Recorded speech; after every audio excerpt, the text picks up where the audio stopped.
Who is He? Perfect. The Lord is the perfect God. He is my shepherd, the perfect keeper. I shall not want. Perfect satisfaction. He makes me perfect director. Lie down. Perfect rest. Lie down, perfect rest.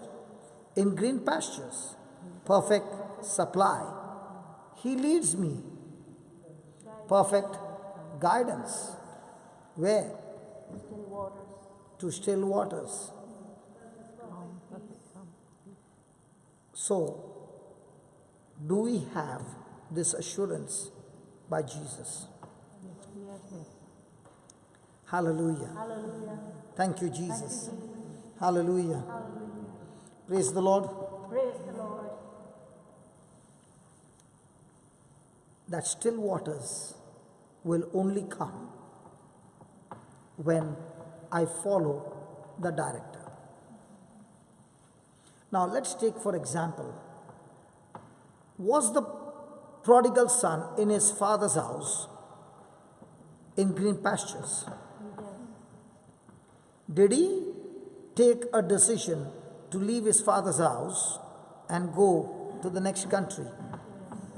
So did he go from the source of fountain of life to the fountain of poison? Yes.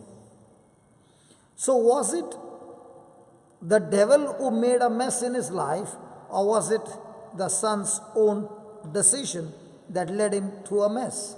Son's own decision. So many a times, is it the devil who has messed up our life, or is it we with our own selfish, pleasureful decision that made us go in a wrong direction and reach into a mess? So most of the time, is it the storm that has come from the devil, or is it a storm that I have created in my own life by my own disobedience? How do we know the difference? How do you know the difference? Let's say I'm working for his company and I'm in the purchase department. One signature, you get the business. And I tell you, I'm ready to sign. Can you give me 5%? You are saying, okay, let me give him 5%, at least I'm earning. So you give me 5%. Will I be satisfied? No. Now I'm taking from her 10%. Has my heart become hardened? Yes. In no time, am I earning quick money? Come on. Yes. Now, as the heart gets hardened, a day comes when I'm caught. Have they put me in the prison? Yes. Have they confiscated my property? Yes. Has it affected my family? Yes. Now, who created this storm? Me. So I don't know. So I created it. Yeah. So will I not know? Well, I didn't know whether it was you created it or whether the devil came in and had a plan. The devil did not have a plan. The devil can give you only suggestions. He has no power over you. Did he give suggestion to Eve? Yes. Yes. Did she follow his instruction? Yes. Did Adam follow his instruction? Yes. Did the devil come and force on them? No. Did he even touch them? No. He only gives you thoughts, that's all. So when I have my thought to watch the television rather than... Sorry? When I have my thought to watch the dancing rather than doing... Yeah, so that's your decision. He is saying you will feel, watch the dance. Now, watching the dance is not evil, okay? But using your time of 5 hours for that, you could have invested the same time in studying something as an investment. Yeah. But I'd already read See, the Bible for every 10 minutes. person seated here has been given one gift, which is called as 24 hours. None of us can store it. It has to be used. Now, are you using your 24 hours as an investment or as an liability? So when I'm in the club, did I use it as an asset or liability? If I'm using it for pleasure of sin, is it an asset or liability? Liability. And as I go on investing the time as a liability, will it one day come as a harvest? Yeah. Yes. And also, I don't have that many. Sorry? I don't have that many days. You don't left. have. I'm not saying you have. You are a very good lady. But I mean, I'm older, so it's like Yeah. But you can use your time in something profitable. This is true. You can use your time to reach out to somebody. Loads of things, anything. Would be And you got Wi-Fi at home. So through WhatsApp, you can make free calls and talk to so many people on the word of God that you have learned. And a person who is in trouble, you can call that person daily and say, can we pray together? That person will be so happy. Now, that 5 hours, if you are talking to that person, you have already killed. You have become a Rottweiler. Faith.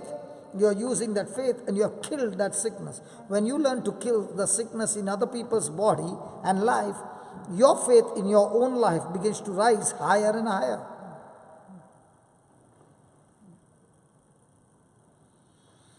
But in the same way, if we don't do it with love, if we do it with our own personal will, it will never leave us. That addiction will still remain in us. Like for me, I used to like to watch TV. I used to like to watch serials. I used to like to watch games. And play games. I tried to keep it. I forced myself to stay away from it. I couldn't. That's your willpower. But I started reading Bible. So when I started reading Bible, automatically You did not even realize where it went, because when you are receiving the word of God, please understand that is not word, that's Jesus. So when you are receiving Jesus and opening your heart and making him the Lord of your life, he first starts dealing with everything that is corrupted in you, and you don't even know when you are delivered. That's why he is your perfect keeper. He is your perfect director. He is the one who is leading you. He is the one who is making you lie down in green pastures and leads you to still waters. What we think is, I want to be set free from this. I want to be set free from this. I will not commit this. I will not commit this. I will not commit this. You will go and do more mess than before. Yeah, that's just what happens. Because you are sin conscious. But the moment you become God conscious and you are not even trying to get out of that, your only focus is, I am going to press forth to study God's word. I am going to study God's word. I am going to spend hours with God's word. You won't even know where the addiction has gone. And you don't get that, even that urge to watch. Because it's gone from the root. What will happen in that? No. It's all gone. It's all gone. Now, even if I want to watch, I don't feel like that connection is not there. Because he has uprooted that urge. He has uprooted that urge. Till a day comes when something has blown off your head and you want peace and you go for that same game. Now, at the weakest moment, when the devil strikes you, you will open the door and you're back into that same addiction. Praise God, it didn't happen this time. It didn't happen this time. No, this is how it works. Yeah, I know that it was. He knocks you off somewhere so that you are drawn to the same sin that you were once upon a time, and he gets you entangled in the same. But this time, the intensity will not be the same. It will be much, much higher than before. He will harden your heart in that area more and more. Hallelujah. Now, let me give you an example. Have you ever eaten any chips packet? Yeah. Now, if you try to tear the packet from anywhere, will it tear? No. But where there is that, what do you call that? Zigzag, whatever. You put a little pressure on it, what happens? And if you're putting the pressure that you try to tear from any other direction, if you put that much pressure, the packet will be in two pieces. That zigzag is the area where you were once upon a time in the enemy's territory. He could walk in and walk out with the door. There was no door at all. Now, as you began to study God's word more and more, that zigzag has been closed by Jesus. So now when he's putting pressure, you don't even have the urge. But has Jesus given us the freedom of choice? Yes. Now, can you, with your own hand, open the door? The devil cannot open the door which Jesus has locked, but you can open the door for him once again. And this will happen when you are weak, tired, stressed out. That's the time the devil hits you the highest. Hallelujah. Hallelujah. Thank you, Jesus. Thank you, Jesus. He restores my soul. He restores. Perfect restoration. Now, what you were speaking was that I tried with my willpower, it did not work.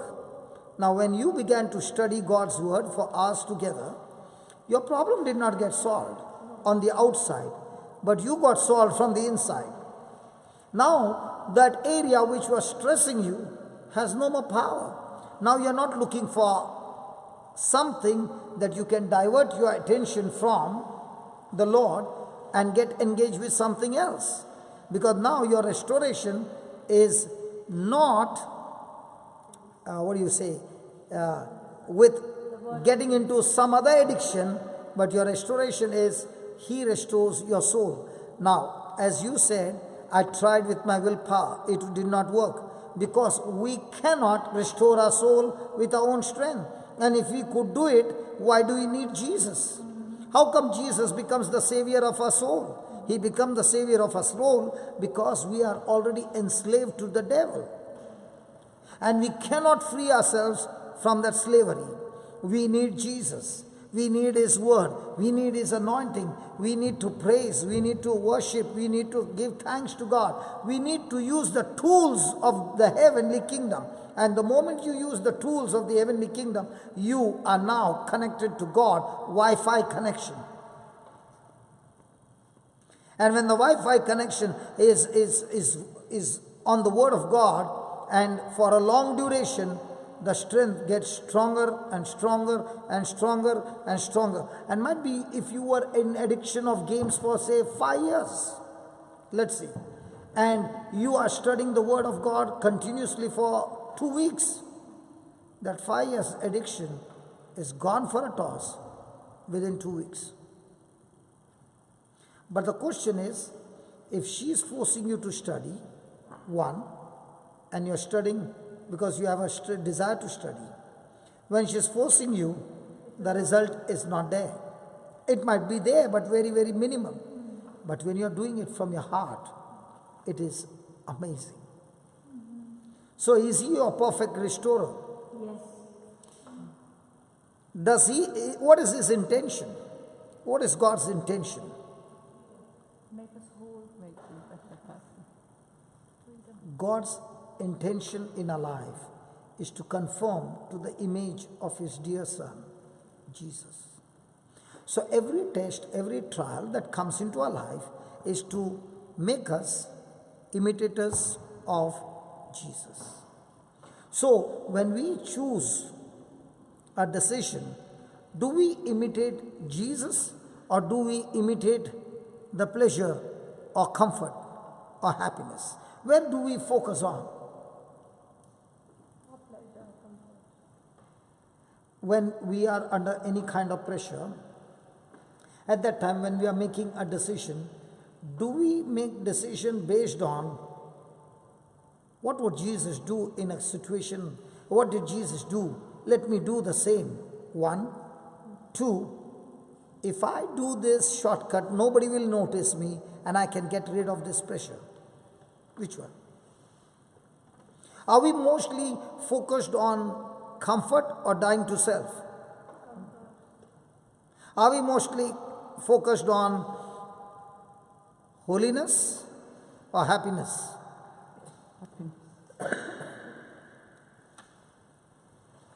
Are we mostly focused on comfort or character? Comfort. What is God interested in? Character. What is God interested in? Happiness or holiness? Holiness. What is God interested in? Righteousness or blessing? Righteousness.